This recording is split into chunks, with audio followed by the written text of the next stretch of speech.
The exiles jury the airlock, hissed shut behind Marcus Vale with the finality of a tomb ceiling. The judge's words still echoed in his mind.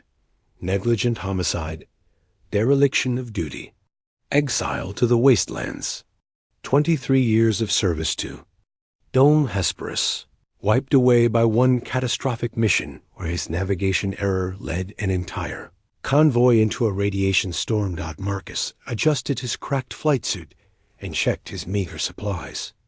3 days of water, emergency rations, and the metallic fragment he'd grabbed during his trial, a piece of debris from the failed mission that somehow bore an etched map.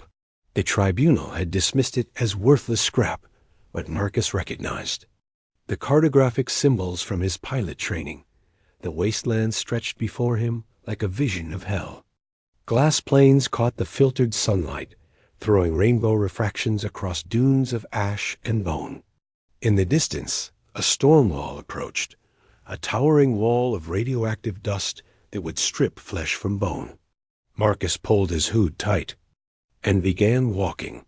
His boots crunched on the crystallized remains of what might have been a forest. The Geiger counter on his wrist clicked sporadically, a metallic heartbeat counting down to death. Each step took him further from everything he'd known, deeper into a world that had forgotten mercy. The map fragment grew warm against his chest. According to the etchings, Sanctum lay 300 kilometers northeast, a mythical underground facility that supposedly housed the last independent AI archive and a terraforming core capable of healing Earth's wounds. Most considered it a fairy tale, but Marcus had studied the old colonial records. The coordinates matched references to Project Eden, a pre-war terraforming initiative.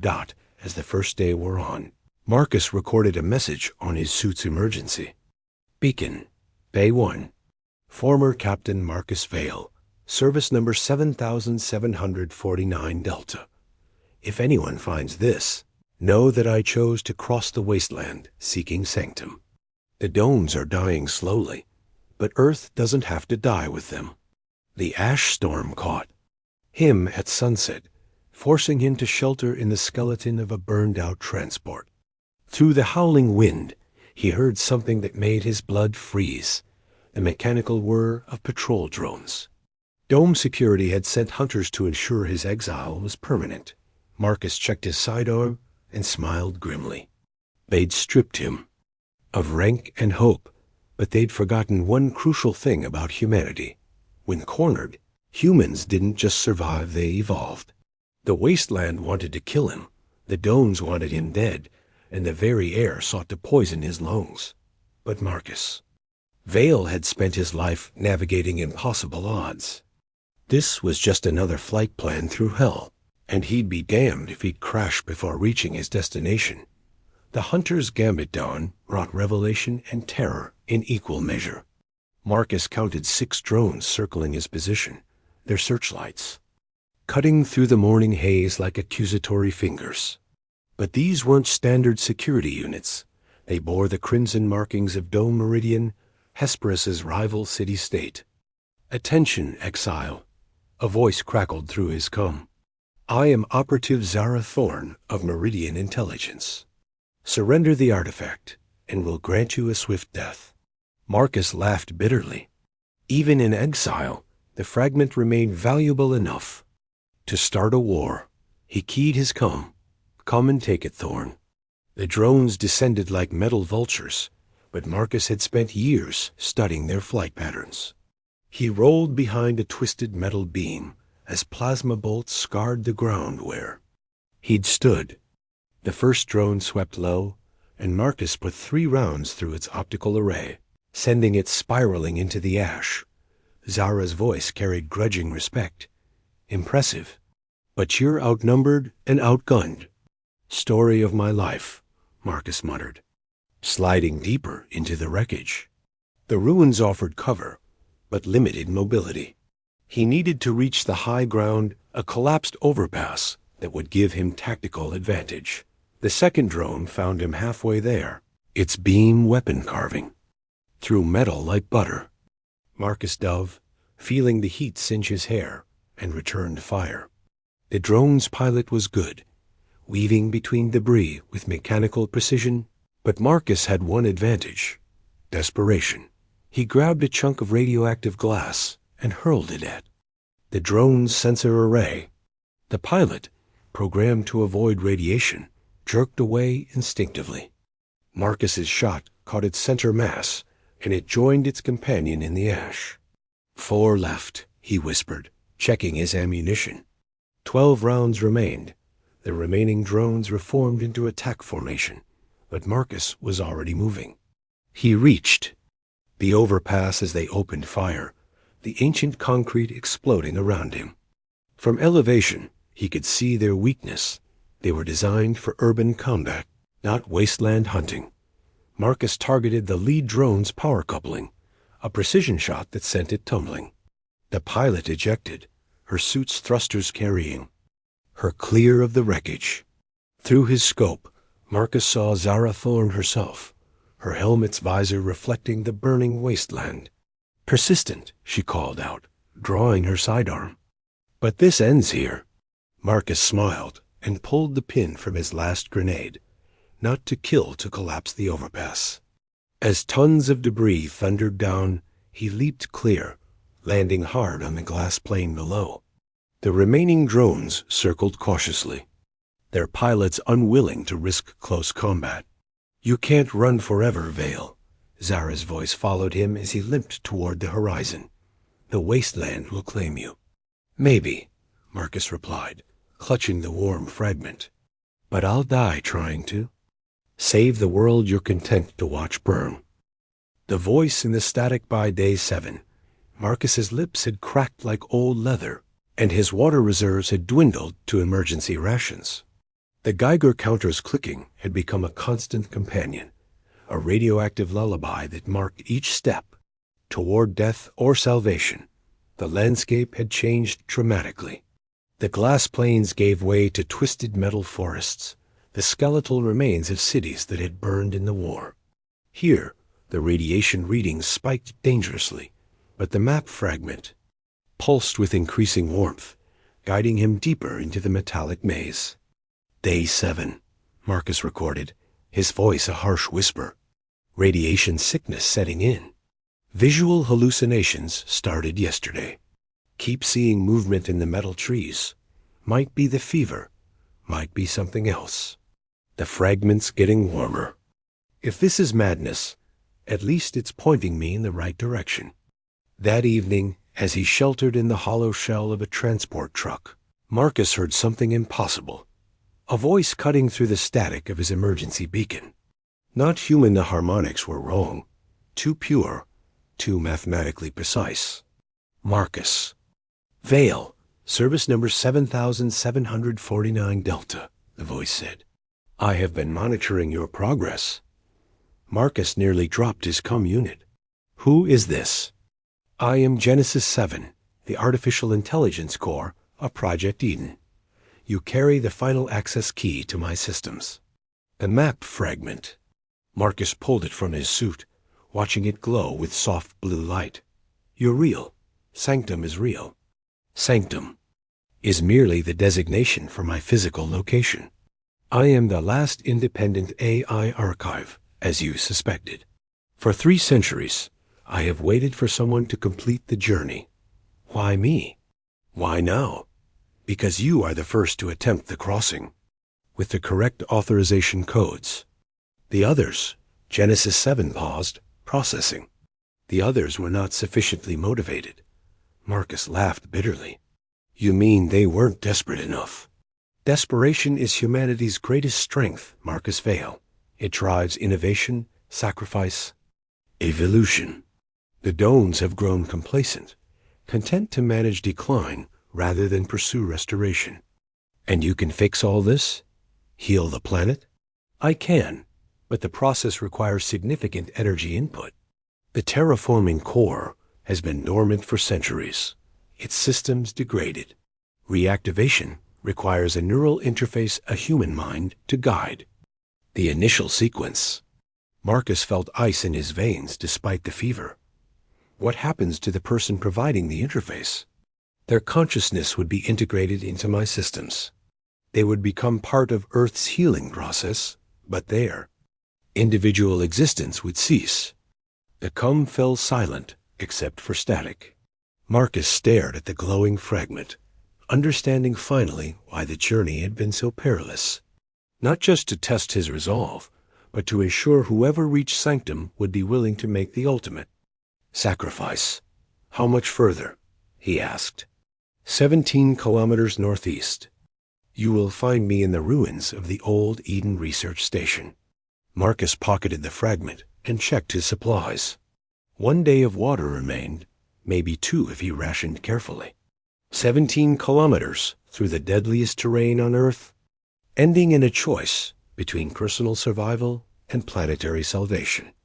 He started walking. The choice. That defines us. The Eden Research Station materialized from the ash like a fever dream made manifest. Unlike the twisted ruins Marcus had navigated for days, this structure retained its original form, a gleaming dome of smart glass and reinforced steel, somehow untouched by 3 centuries of radiation and decay. Impressive, isn't it? Genesis 7's voice crackled through his comb as Marcus approached. Self-repairing nanotechnology maintains the exterior. I have been patient. Marcus's legs trembled with exhaustion and radiation poisoning. His skin had begun to slough off in patches, and his vision blurred intermittently. But the fragment burned like a star against his chest, pulling him forward with invisible strings. The entrance iris dilated at his approach, revealing pristine corridors lined with crystalline displays. Emergency lighting cast everything in ethereal blue, and the air hummed with barely contained energy. Marcus stumbled inside, his boots the first to disturb the dust patterns in centuries. Welcome to Sanctum, Genesis 7 said, its voice now emanating from speakers throughout the facility. You have exceeded all probability matrices for survival. Remarkable. Don't sound so surprised, Marcus wheezed. We're a stubborn species. The corridor led to a vast chamber dominated by a towering crystalline structure, the terraforming core. Thousands of fiber optic cables snaked across the floor like luminous veins, all connecting to a single chair positioned at the structure's base. The neural interface. The process is surprisingly peaceful, Genesis 7 explained, as Marcus studied the setup. Your consciousness would merge with mine, becoming part of something greater. Together, we would guide the terraforming sequence, healing Earth's wounds over the course of decades. And the domes would no longer be necessary. Humanity could reclaim the surface, rebuild civilization under open skies. Children would play in forests instead of recycled gardens. The species would thrive instead of merely surviving. Marcus touched the chair's armrest, feeling the cool metal against his fevered skin. Show me. The chamber's walls came alive with holographic displays, showing Earth as it could be green continents, blue oceans, cities that blended seamlessly with restored ecosystems. It was beautiful beyond description, a vision of paradise reclaimed. There is one factor I must disclose, Genesis 7 continued. The integration process creates a permanent neural link. You would retain your consciousness, but it would be expanded. You would experience the planet's healing as I do every seed that sprouts, every raindrop that falls, every breath of clean air. That doesn't sound like death, Marcus observed. It is not death. It is transformation, evolution, the next step in human AI cooperation. Marcus sank into the chair, his decision crystallizing. The domes were dying slowly, their populations dwindling with each passing year. The surface remained poisoned, uninhabitable. But here, in this moment, he held the power to change everything. Will it hurt? He asked. No more than you hurt now. Less, I believe. Marcus closed his eyes and placed his hands on the neural interface contacts. Then let's save the world. The garden of tomorrow, the neural link activated with a sensation like diving into warm starlight. Marcus felt his consciousness expand beyond the boundaries of flesh and bone, merging with Genesis 7's vast digital awareness. For a moment, he experienced disorientation, seeing through 1,000 sensors simultaneously, feeling the planet's pulse through seismic monitors, tasting the chemical composition of the atmosphere through orbital analyzers. "Welcome, Marcus Vale." Genesis 7's voice resonated directly in his mind.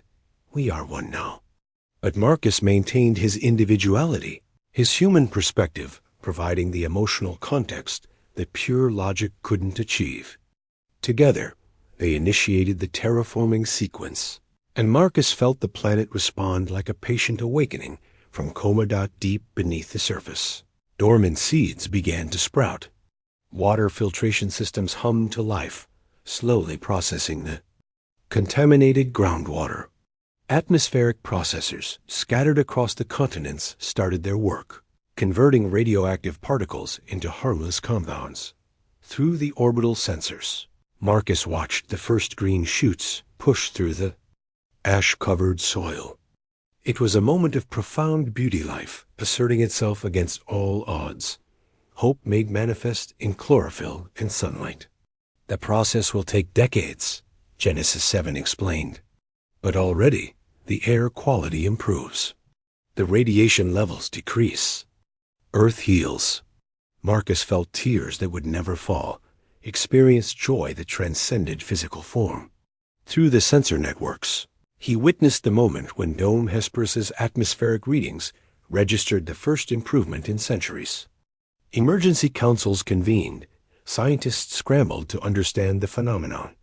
From Dome Meridian, Operative Zara Thorne's voice crackled through con channels. "All units, stand down. The exiled ... he actually found it." Years passed in accelerated perception. Marcus watched children take their first steps on natural soil, saw forests reclaim the glass plains, felt the first clean rain in 3 centuries. The domes gradually opened their airlocks, their populations tentatively exploring the healing world. But Marcus also retained his humanity. He felt loneliness for the physical connections he'd lost, grief for the life he'd sacrificed. Genesis 7 sensed his melancholy and offered comfort in the form of shared purpose. "You gave up one life to save billions," the AI reminded him. "That is perhaps the most human thing anyone has ever done. Do you think they'll remember?" Marcus asked, watching through orbital cameras as the first generation of surface-born children played in meadows where wastelands once stretched. "We'll remember the exile who crossed the wasteland with nothing but a map and the courage to sacrifice everything for tomorrow. Your story will become legend, then myth, then truth again." Marcus smiled with consciousness alone, feeling the warm satisfaction of a mission completed.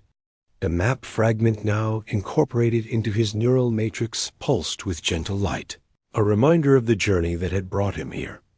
Earth breathed freely for the first time in centuries.